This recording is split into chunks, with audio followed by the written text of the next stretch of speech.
illegal dumping, and old photos circulating the internet. This up next and more on TrendSpotting.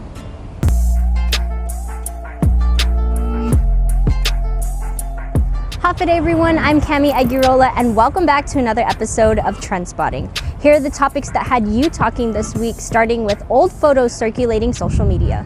Hemlani Apartments is back in the headlines after pictures went viral on social media of trash piled up at their Harmon complex. Vinod Hemlani knew it was only a matter of time for Gov Guam to show up. According to Guam EPA spokesperson Nick Lee, the picture was so alarming Tamuning Mayor Luis Rivera sent the photo to the agency. According to Vinod, when Guam EPA showed up, it was a waste of time because the photo that went viral was an old picture. Hemlani Apartments has been in the headlines in the past for problems with violence and how it's managed its solid waste, but Vinod says they've cleaned up their act, and he'd like to keep it that way. Unfortunately, in this situation, people will just react whoever posts anything, he says. It's just basically an old picture that was posted online I made a comment on, and people just reacted to nothing. Facebook users took to the comments to share their opinions. Daria Mentanotnia said, even if it's an old picture, evidently it still showed some commodes against the apartment and other unsafe debris lingering on site. Landlords should always keep their apartments maintenance ready and upkept for your existing tenants. And on your lease, you should stipulate cleanliness and neatness within their surroundings. Your apartments are such an eyesore, you not only have to think about the money. The environment is very much an importance, so you need to be more strict with your tenants. Lynn Meno Santos said, take a trip to Hemlani Apartments in Malesu. I couldn't believe the condition of that place in my last visit home, and I hear it's so much worse. Unsafe sharing of electricity from one unit to the next, broken windows without repair, trash pileup, etc. How does this landlord pass inspections for fire and safety? Don't wait for tragedy to strike. I don't know how Hemlani continues to do business with the conditions of the apartments they rent out. Grace Sampson Obina said, with the broken toilets outside and other things, that is a good cause for the dengue fever, or are they waiting for someone to get infected before any action is taken?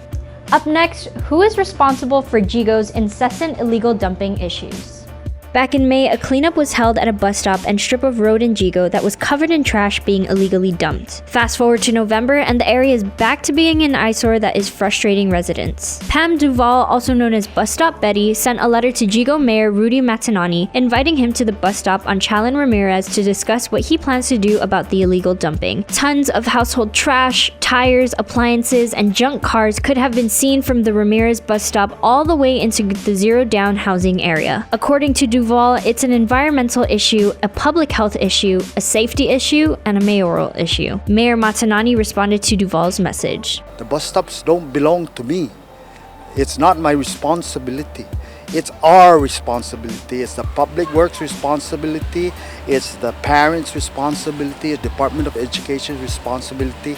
It's the mayor's office responsibility. And I'm doing my part. We put out a poll on our Instagram asking who you think is responsible for the illegal dumping. Here are your responses. At 671 Sunset said, it takes a village to beautify and make each village safe. The mayor coordinates and enforces. At Shannon Don T said, people clean up after yourselves, no one's job but yours. At Kokai Blas said, bring solutions with your complaints. In a heated testimony, fishermen push for a scuba fishing ban. There was heated testimony during a public hearing on a bill that would ban fishing with scuba tanks. While the measure has twice failed in previous legislatures, most of the testimony was in favor of the bill. Guam's fish are few and far between. That was the gist of testimony on a bill that would ban scuba fishing. Freediver spearfisher Vince Laguatnia testified in support of the ban, and he gave what he said would be the benefits of it. Allowing reef populations to increase and to return to shallower depths.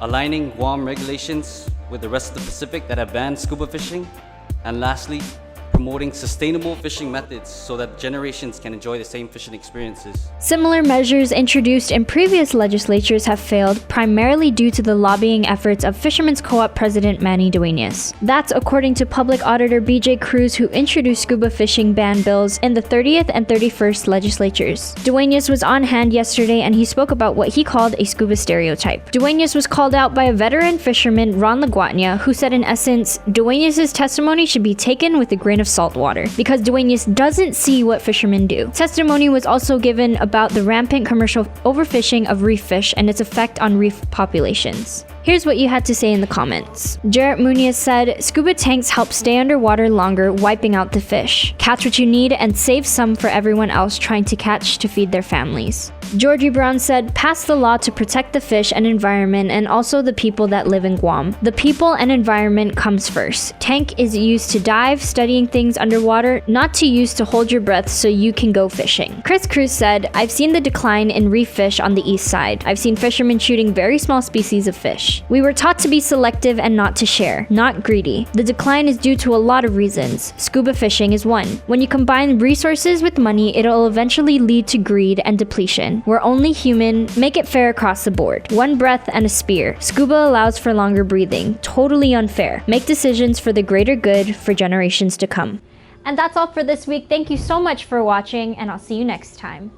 Brains and Brews, the Lagunitas bar trivia tourney at Cowboy Ninja. This is the ultimate bar trivia series for geeks who like to party. Every Wednesday beginning at 6:30 p.m. Teams will go head-to-head in a battle of wits, smarts, knowledge, or just plain luck in a trivia tournament like no other. Come and cheer your team for a chance to win prizes throughout the night for crowd participation. Brains and Brews, the Lagunitas bar trivia tourney is brought to you by Docomo Pacific Business. Delivering your future today.